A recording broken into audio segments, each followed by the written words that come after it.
Mesdames, Messieurs, la guerre de Gaza vient de nous confirmer quelques récits, quelques constats. Mais ce qui nous intéresse surtout, c'est le constat français.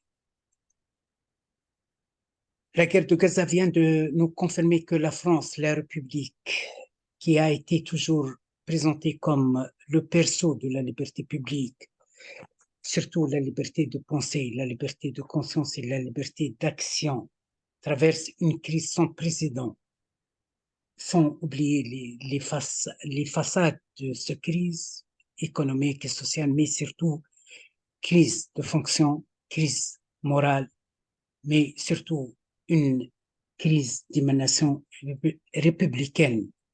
Parmi les voix qui ont choisi d'une façon courageuse et sans considération parfois de l'intérêt personnel et avec détermination de scandaliser, de lutter, de militer contre l'instrumentalisation, contre la privation, contre la violation des libertés, c'est Rose Amézienne. Rose Amézienne, une activiste associative, chroniqueuse et essayiste. Nous avons l'immense plaisir aujourd'hui de recevoir dans le cadre de notre plateforme d'information associative internationale Rose Amézienne. Merci infiniment d'avoir accepté notre invitation. Merci à vous de me convier à votre micro.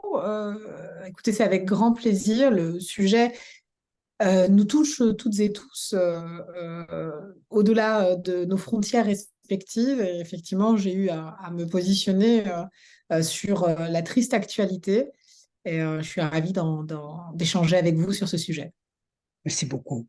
Quelle est votre lecture concernant les événements de Gaza depuis le 7 octobre d'abord?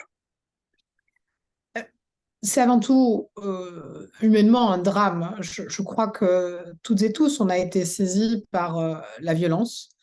La violence du 7 octobre, clairement, nul ne peut nier la barbarie qui s'est abattue sur des civils israéliens. Et je crois que chacun étant doté d'humanité, on ne peut qu'être en compassion avec les familles qui ont été lourdement touchées par ces actes ignobles. Et j'ai une pensée particulière pour ces otages actuellement en Palestine, ces otages israéliens qui doivent être en grande souffrance et les familles qui souffrent. Mais cette même humanité m'oblige aussi à penser à les Gazaouis qui sont pilonnés jour et nuit par les bombes israéliennes. Et les images qui nous parviennent de Gaza sont horrifiantes. Il est compliqué, au vu de la masse des images que nous recevons, Oui, de ne pas être atteint quotidiennement. Moi, je reçois énormément de témoignages de gens qui sont perturbés par la vue de toutes ces horreurs, de ces hommes, de ces femmes, de ces enfants innocents.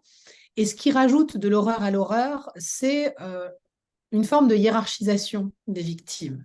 Et on a une forme d'euphémisme dans l'espace médiatique international et aussi beaucoup français, avec des intellectuels, des politiciens, des éditorialistes qui semblent justifier une forme de démesure, une vengeance aveugle. Et je crois que nous trahissons nos valeurs, nous trahissons le fondement de notre République en ne dénonçons pas fermement ce qu'est en train de faire le gouvernement israélien. Euh, Chacun peut entendre que Israël souhaite défendre son peuple, chacun peut entendre qu'une réponse pouvait être envisagée, mais personne ne peut cautionner ce niveau de barbarie. Et on entend de plus en plus des extrémistes israéliens nous expliquer que le projet final, ce n'est pas tant une réplique par rapport au fait d'avoir été frappé, mais c'est presque un projet politique de raser Gaza, de supprimer de la surface de Gaza le peuple palestinien afin de récupérer, selon leurs termes, de récupérer ce qui leur semble être leur terre, c'est-à-dire Gaza.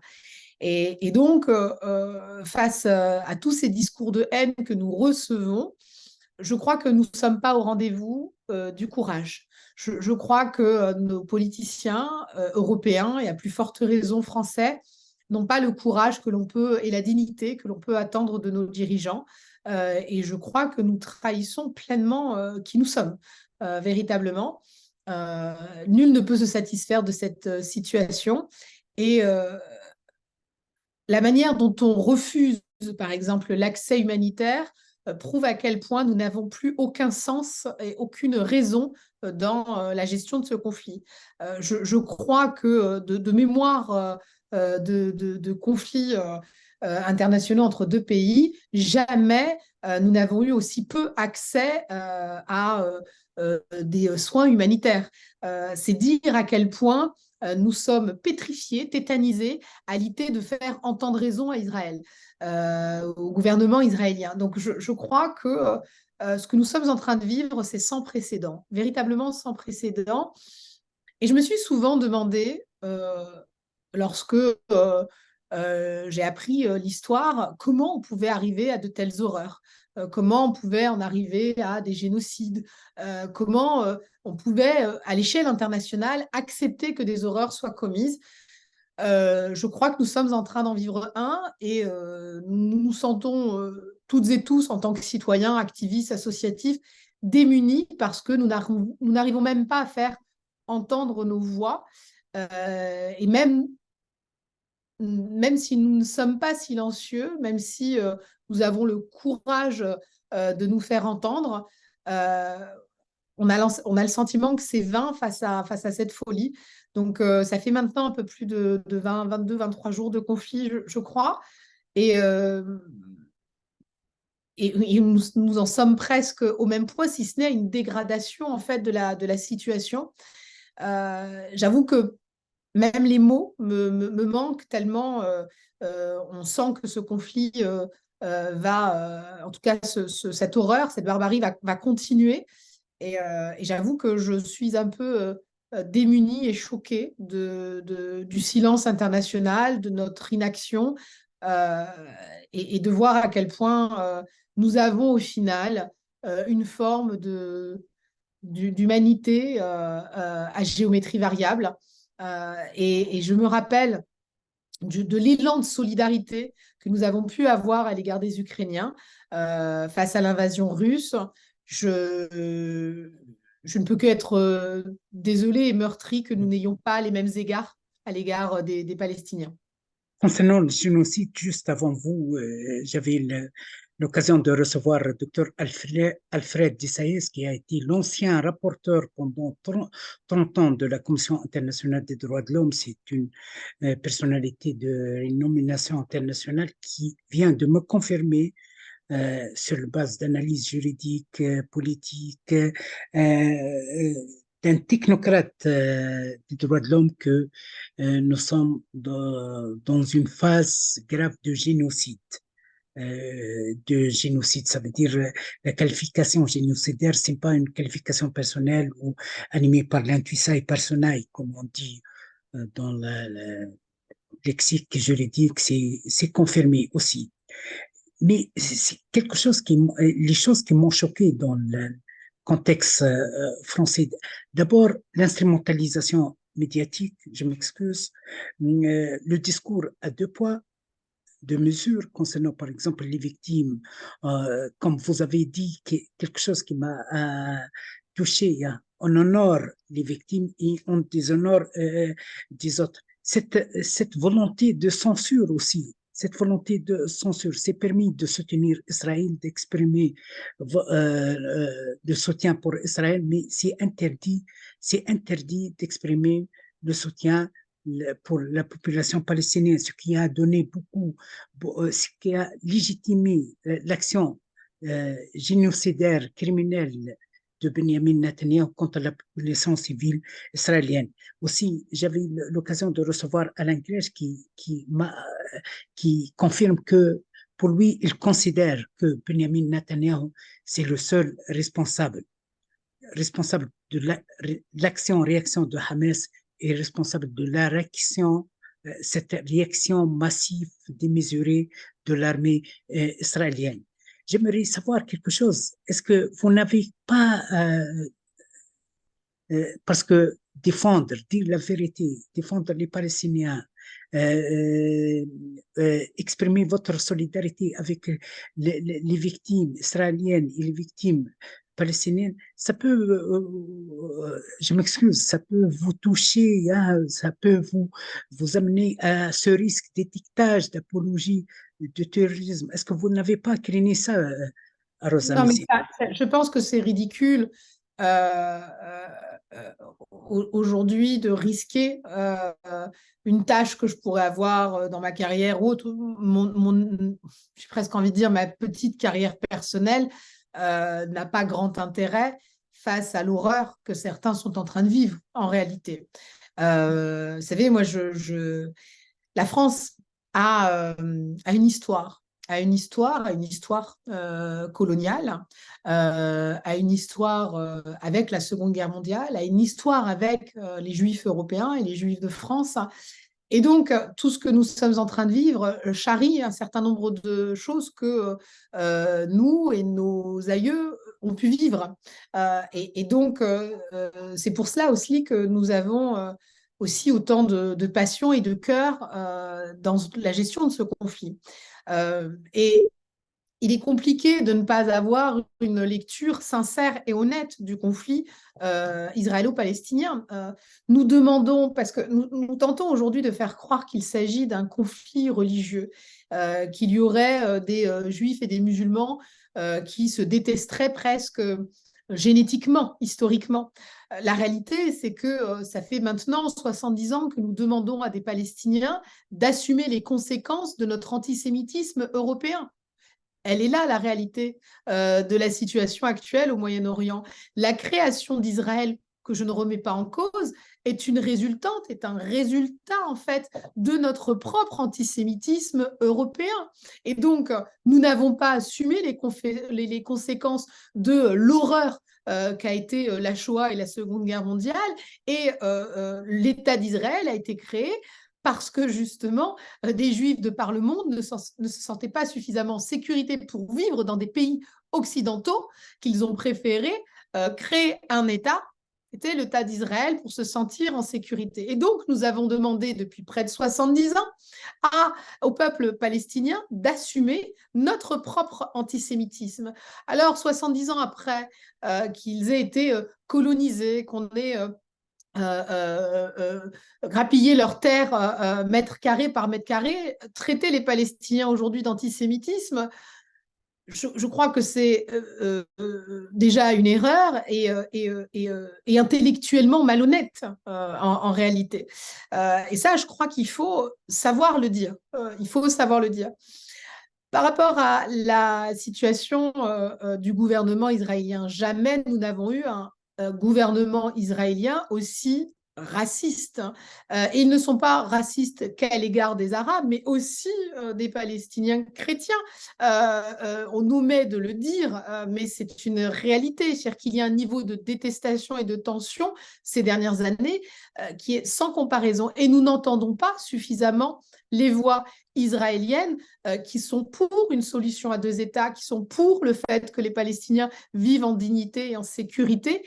Et nous acceptons, nous tolérons, nous diffusons un discours raciste de la part de certains Israéliens. Et moi, il n'y a aucune ambiguïté dans mon discours. Vous savez, quand on est humaniste, on l'est sincèrement, profondément.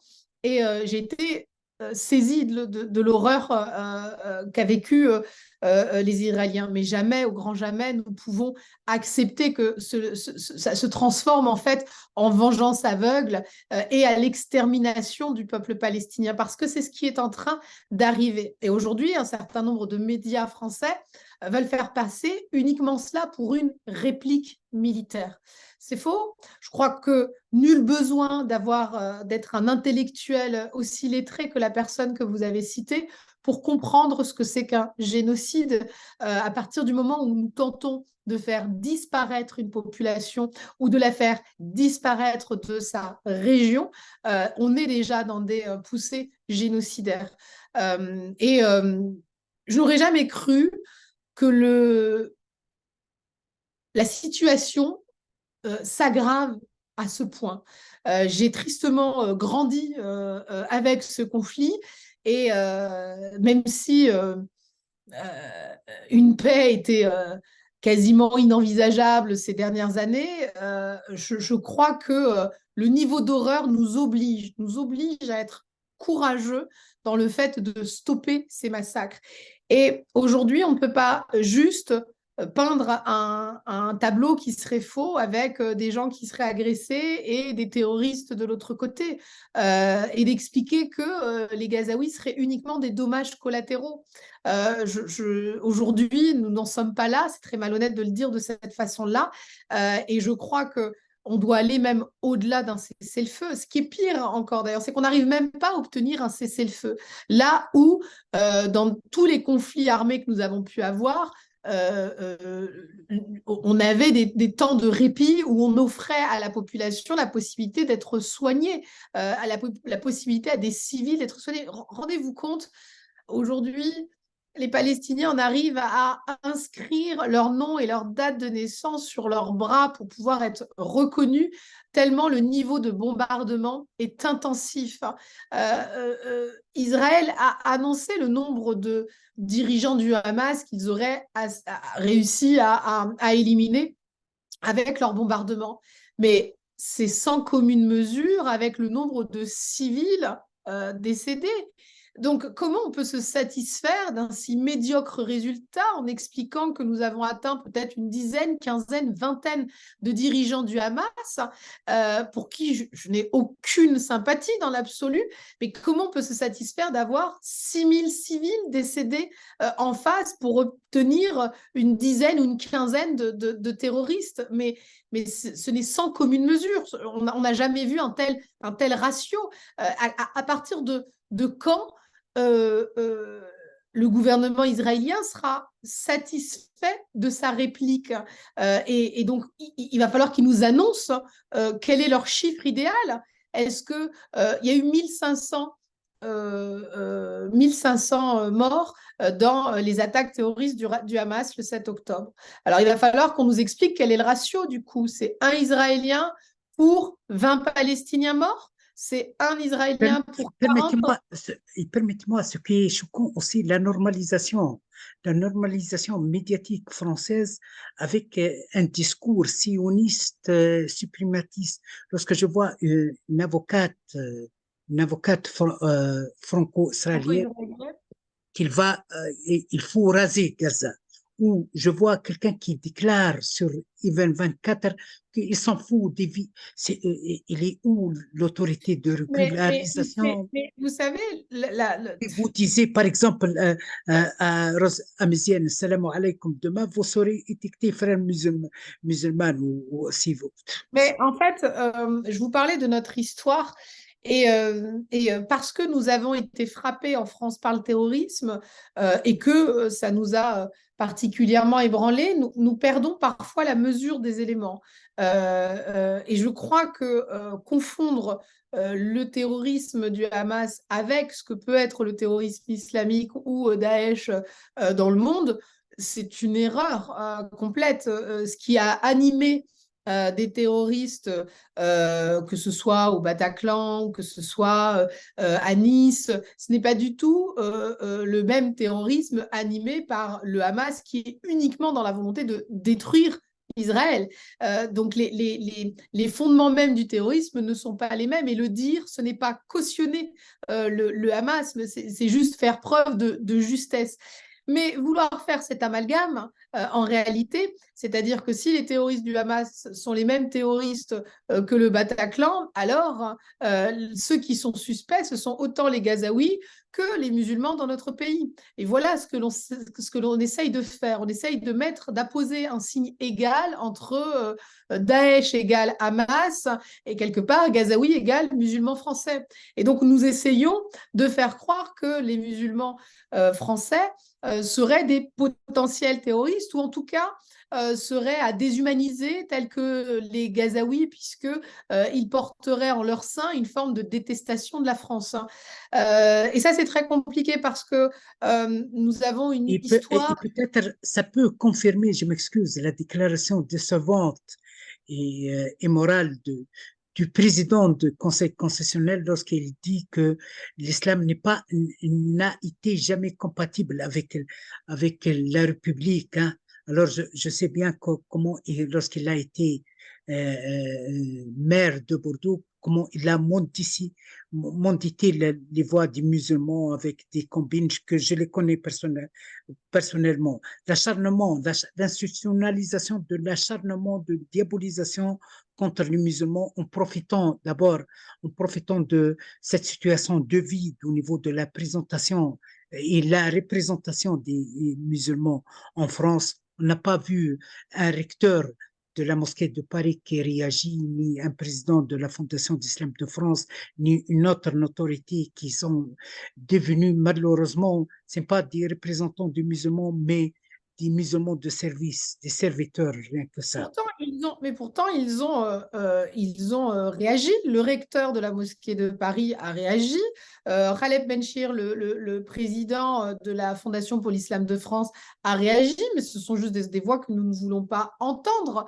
Je ne voudrais pas leur faire porter la responsabilité d'une société, d'une partie de la société en tout cas, qui a un profond problème identitaire. Vous savez, très souvent, on dit que ce sont les enfants d'immigrés qui ont un problème identitaire.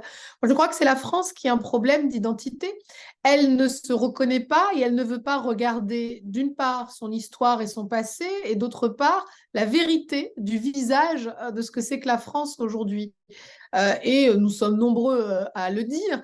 Il y a vraiment une grande difficulté à faire comprendre ce qu'est notre pays. Être français, ce n'est pas une question ethnique, ce n'est pas une question génétique, c'est l'adhésion à des valeurs. Ça veut dire que ça transcende en réalité votre propre parcours personnel, votre propre histoire, le lieu où vous êtes né même. D'ailleurs, certains parlent de français de papier ou de français de naissance ou de droit du sol.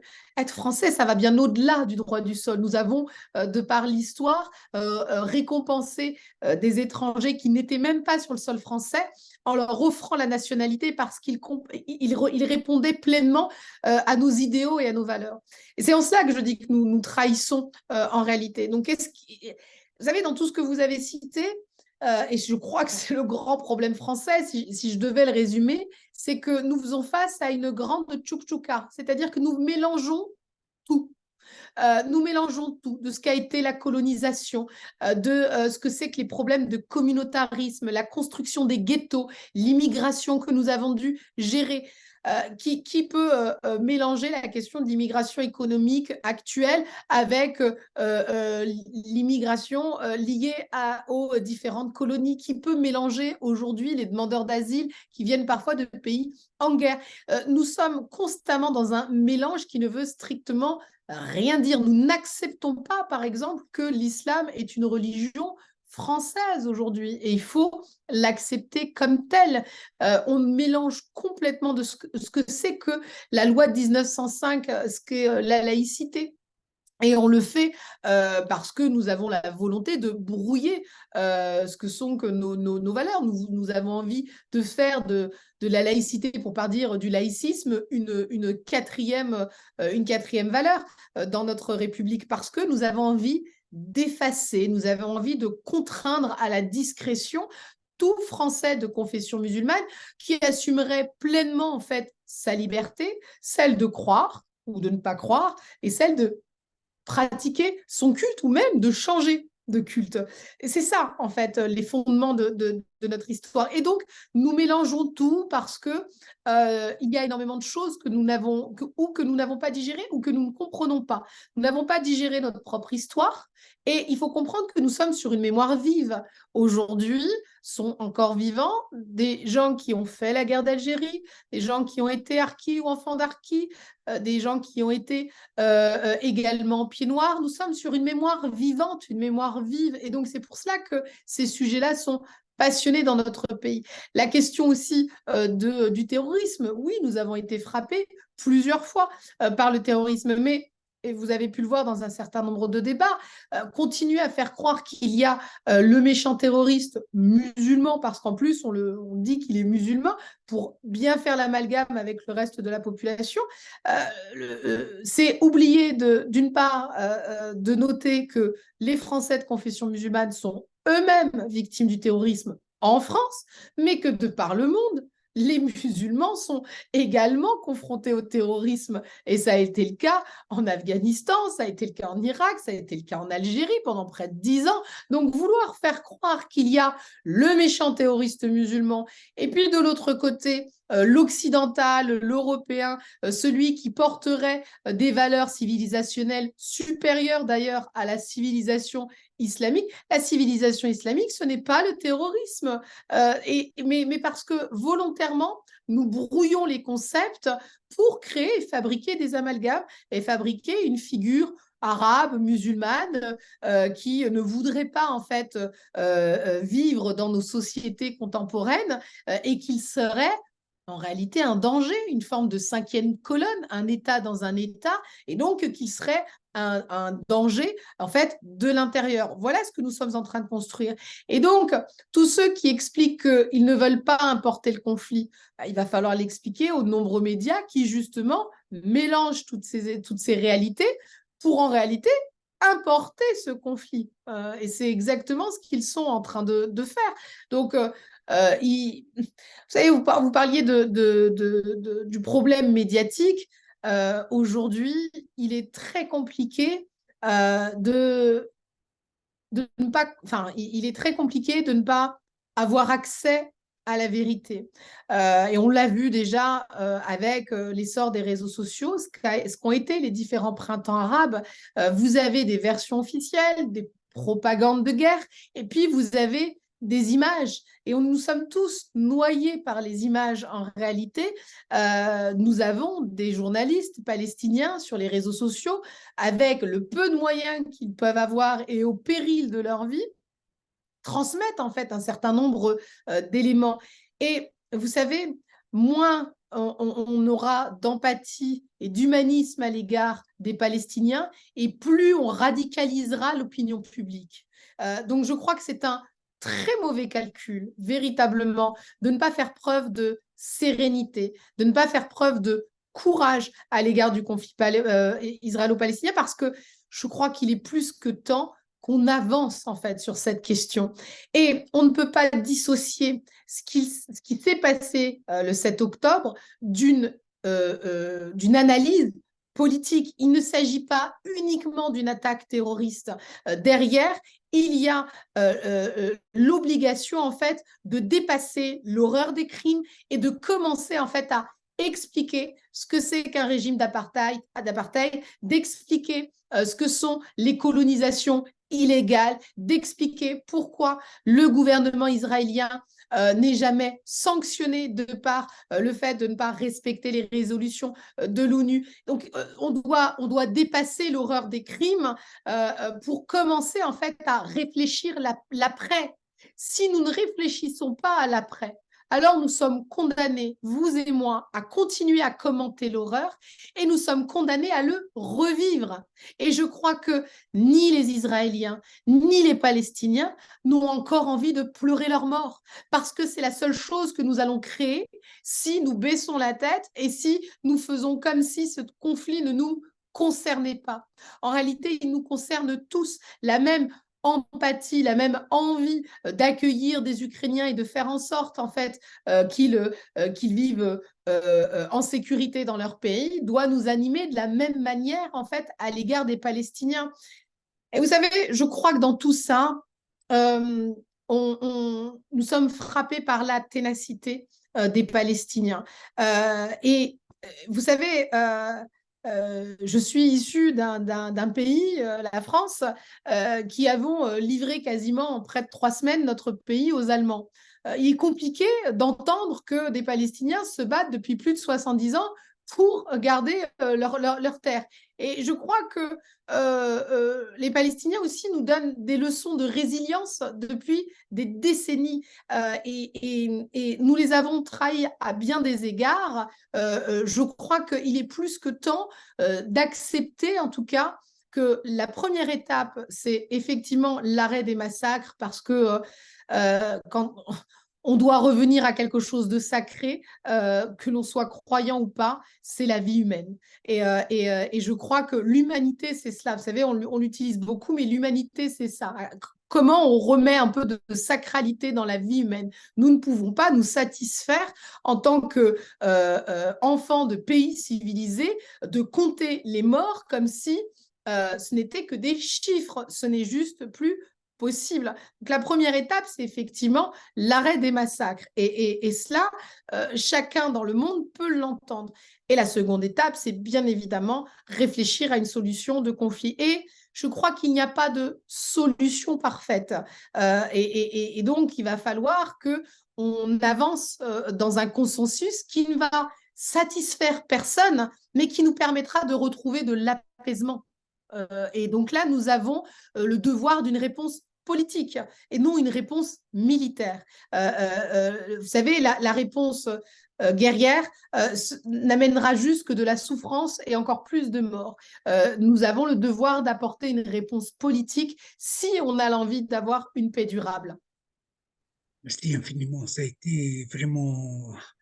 a été très important de vous entendre. Ça a été un honneur de vous accueillir, Rose Amzienne. Merci infiniment et à la prochaine rencontre, j'espère en présentiel. Merci beaucoup et bonne Merci. soirée. Merci. Belle soirée à vous. Merci.